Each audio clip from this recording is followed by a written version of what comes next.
நெறைய பேருக்கு விராட் கோலி, ரோஹித் சர்மா மாரி கிரிக்கெட்டர் ஆகணும்னு ஆசை. இன்னும் நெறைய பேருக்கு ரொனால்டோ, மெஸ்ஸி மாரி ஃபுட்பாலர் ஆகணும்னு ஆசை. ஆனா 0.0001% பீப்பிள் தான் ஆக்சுவலி பிகேம் லைக் தெம். ஏன் தெரியுமா? இங்க இருக்கிற நெறைய பேருக்கு மெஸ்ஸியோ, கோலியோ புடிக்கிறது இல்ல. அவங்களோட ரிசல்ட்ஸ் தான் புடிச்சிருக்கு. ஃபேமஸா இருக்கிறது, மணி ஏர்ன் பண்றது, டிராஃபிஸ் இந்த மாரி. ஆனா அந்த 1% பீப்பிள் அவங்களோட ரிசல்ட்ட மட்டும் இல்லாம அவங்களோட ப்ராசஸையும் லைக் பண்றாங்க. வேக்கிங் அப் 5 to 4 AM இருக்கட்டும், இல்ல கன்டினியூஸா 10 to 15 இயர்ஸ் பிராக்டிஸ் பண்றதா இருக்கட்டும்.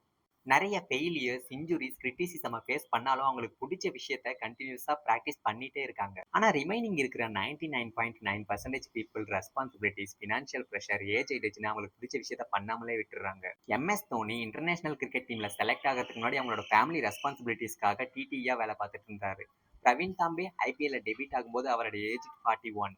இவங்கலாம் ரெஸ்பான்சிபிலிட்டீஸ்க்காகவோ இல்ல ஃபேமிலி ப்ரெஷருக்காகவோ அவங்களுக்கு பிடிச்ச விஷயத்த பண்றத ஸ்டாப் பண்ணியிருந்தா இவ்வளவு ஃபேமஸ் ஆயிருக்கவே மாட்டாங்க. 0.1% இருக்கிறதும் இல்ல 99.9% இருக்கிறதும் நம்மளோட மைண்ட் செட்டை பொறுத்து இருக்கு. நம்மளோட ஃபேமிலி பேக்ரவுண்ட பொறுத்து இல்ல.